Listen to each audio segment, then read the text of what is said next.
Today I wanted to talk about something that's been a little interesting for me this past week.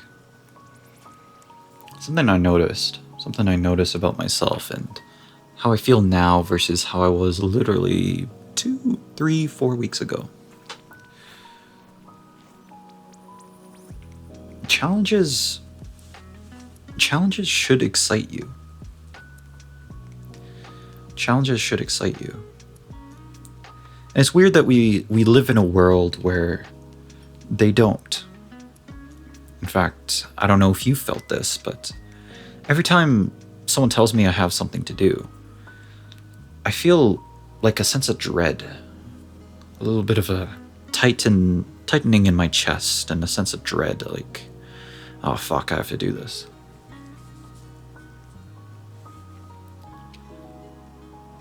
I never really thought about it that much, but that's a little weird, isn't it? Where did we learn to fear challenges? And more importantly, why?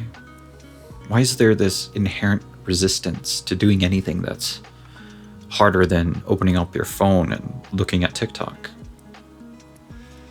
I just use TikTok as an example because I know a lot of people use TikTok, but I don't use TikTok, but I know a lot of people do.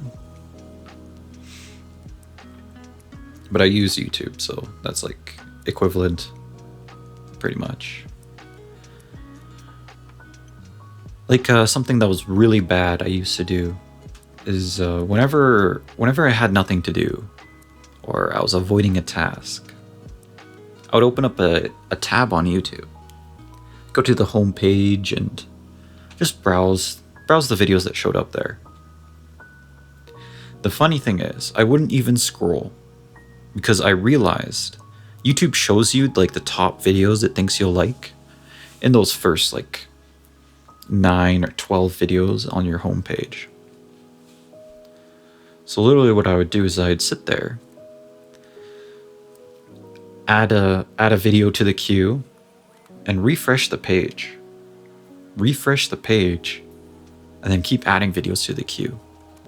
Anything I found interesting, any titles, any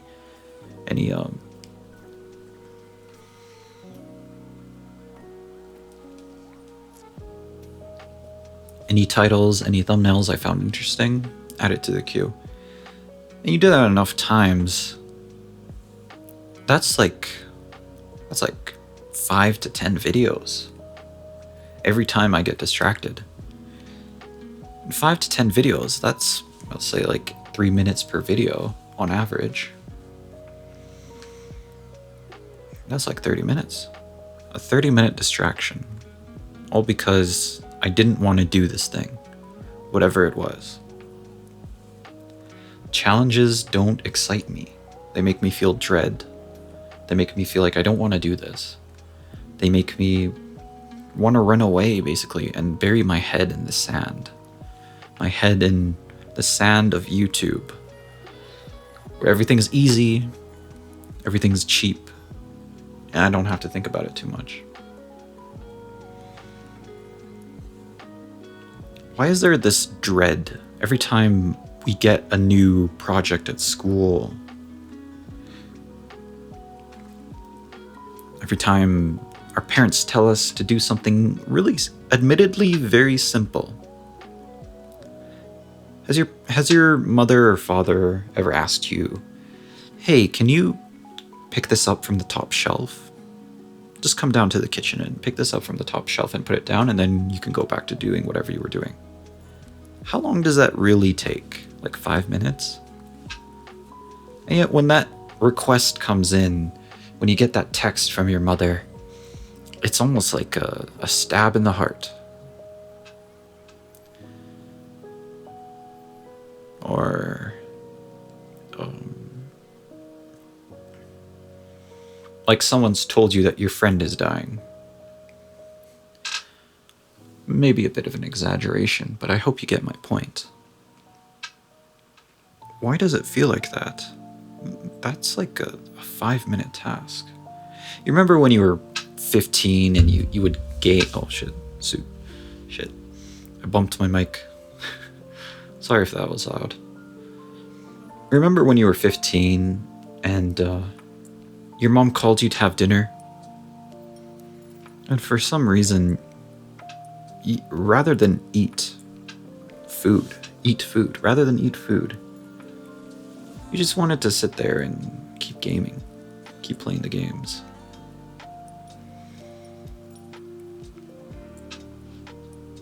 Why does that give you that same dread? Does tearing yourself away from a video game hurt that much?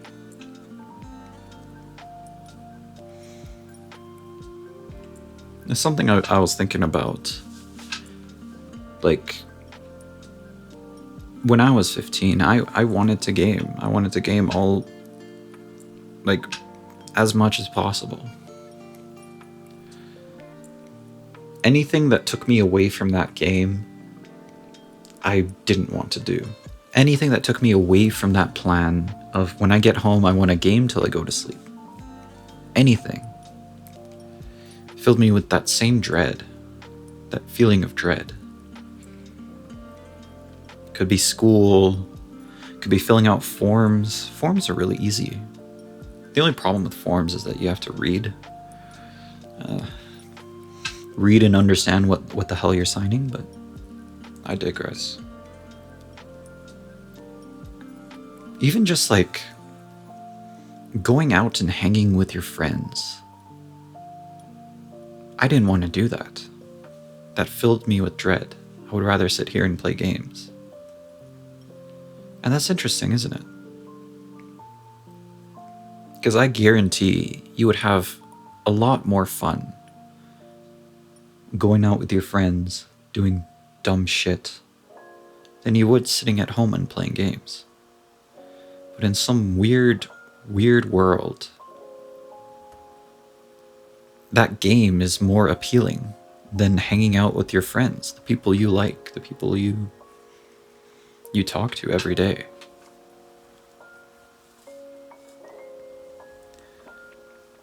Video games aren't normal. Let's put it that way. Video games, TikTok, YouTube, Instagram, these things are not normal. They haven't been for some time.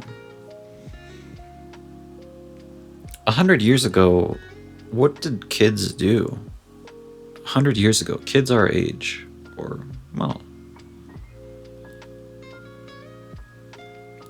people our age, what did they do?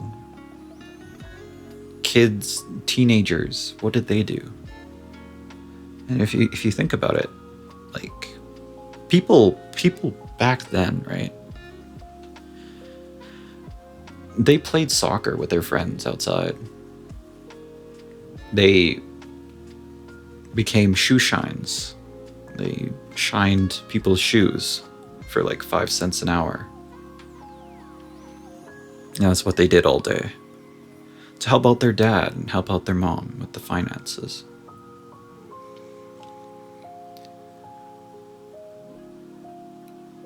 Now, I'm not going to say that they had it better than us.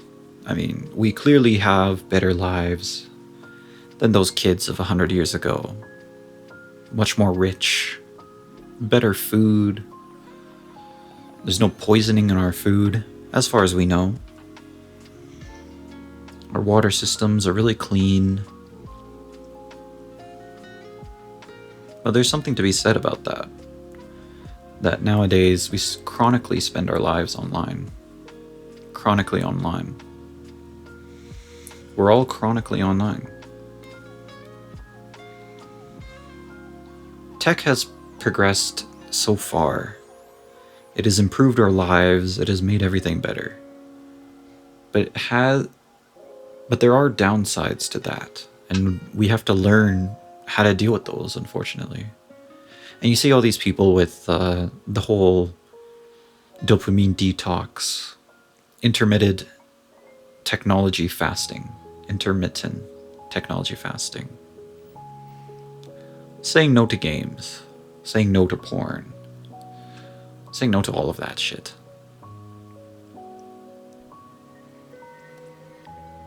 And I believe that's a reaction to to the problems that technology introduces.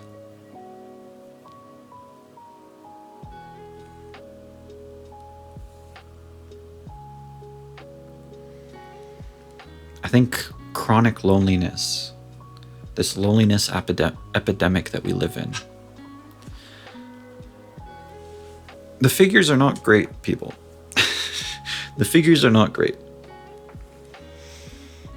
More people are lonely today than they were 10 years ago. And yet, the internet has only progressed, gotten better.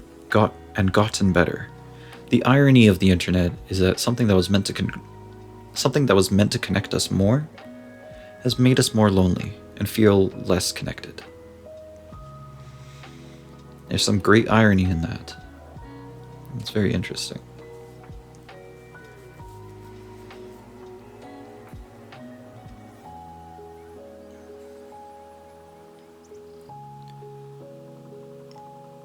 And tying it all together,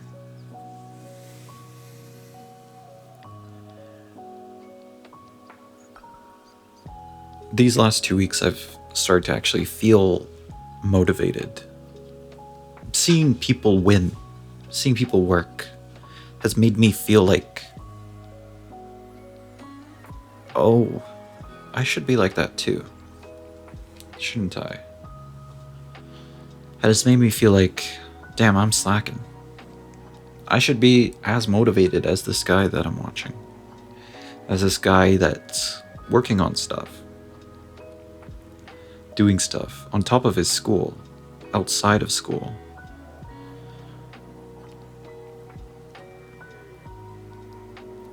Improving himself, making himself a better person, more experienced person, in the field that he's interested in.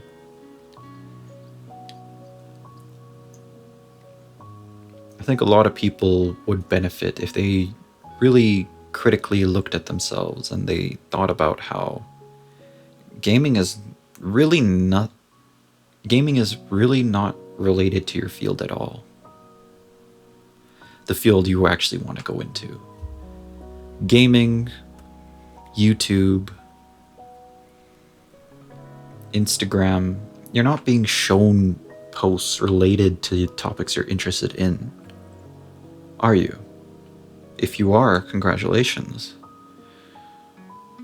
But I'd be willing to bet it, you're not. I'd be willing to bet that your YouTube recommendations are very haphazardly related to what you're actually studying, what you're actually interested in.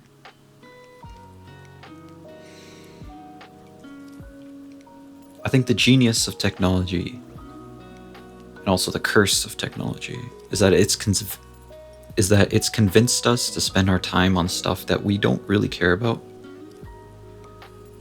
Honestly speaking, we don't really care about. But it's convinced us that we do. Well enough to devote 10 minutes, 20 minutes, an hour, 2 hours. And for me, sometimes it got really bad. For me, it would be 4 hours straight of just watching stuff. Even more than 4 hours sometimes.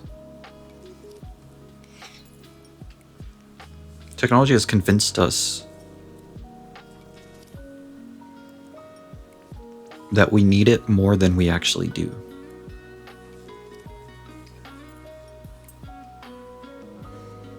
And now, we're not excited by challenges in our lives, challenges that we can work through, that we can problem solve, that we can try and use our brains to try and figure out a way to make this happen, to make whatever it is happen.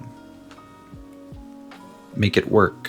How do we schedule our lives? How do we schedule our lives? How do we make sure we get this thing done on time?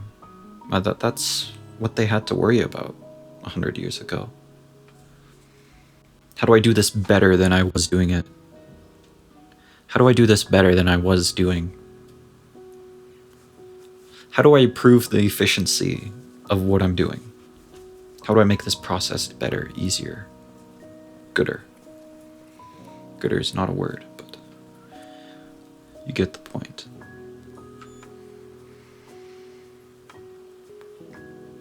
Challenges should excite you. But now what really excites you is stuff completely tangential from what your dreams are, what you're actually interested in, what you actually are living for.